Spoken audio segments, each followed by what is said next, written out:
Ang Intramuros na kilala rin bilang the Walled City ay nanatiling isang pinakamalagang simbolo ng kulturang Pilipino at kolonyal na kasaysayan ng bansa. Sa bawat pader ng arko, kanto at lumang bato nito ay nakuukit ang mahigit 4 na siglo kwento ng pamahalaan, pananampalataya, pakikibaka at pagbabangon. Kung titignan, ang Intramuros ay hindi lamang lugar na pinagpuntahan ng mga turista.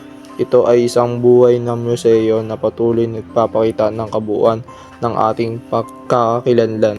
Noong panahon ng Espanyol, ang Intramuros ang nagsisilbing puso at sentro ng kanilang pamahalang sa Pilipinas.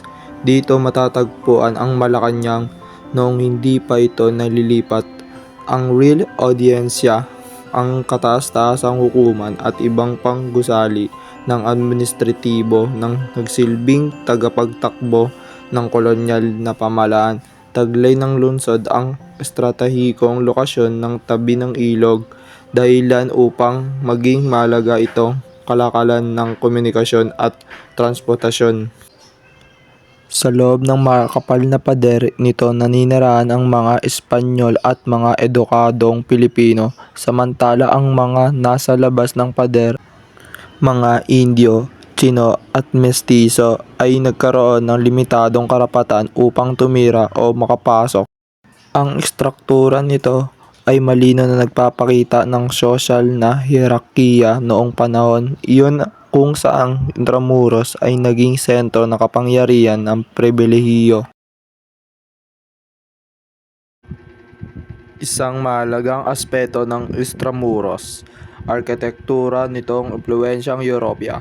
Makikita rito ang mga gusaling bato, kapis, windows at goblet stones, streets na inaangkop ng tropical na klima, kabilang sa buluhang ekstruktura ng San Agustin Church na itinayo noong 1607 at kinikilalang UNESCO World Heritage Site.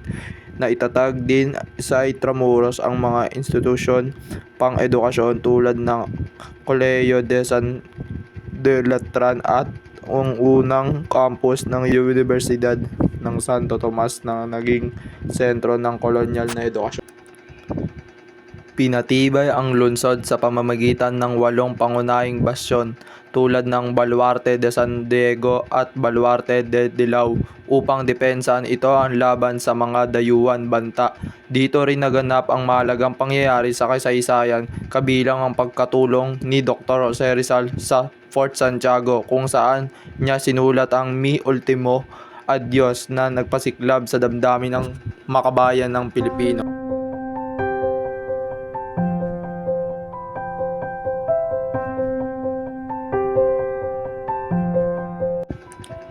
Ang pinakamadilim na yugto ng Intramuros ay naganap noong 1945 sa Battle of Manila, kung saan halos buong lungsod ay nawasak at libo-libong sibilyan ay nasawi kasabay ng pisikal na pagkasira, ang pagkawala ng malaking bahagi ng ating pamanang pangkultura.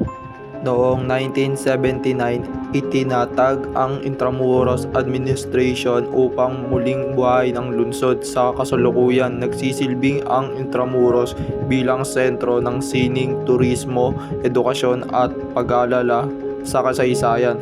Ang mga museo, paaralan at muling inayos ang mga ekstruktura ay nagpatibay sa kahalagahan nito bilang simbolo ng identidad at katatagan ng mga Pilipino. Sa huli, ang Intramuros ay hindi lamang sinaunang pader ay gusali. Ito ay patunay ng mayaman kasaysayan ng Pilipinas at patuloy na inspirasyon para sa mas kabuluhang hinaharap.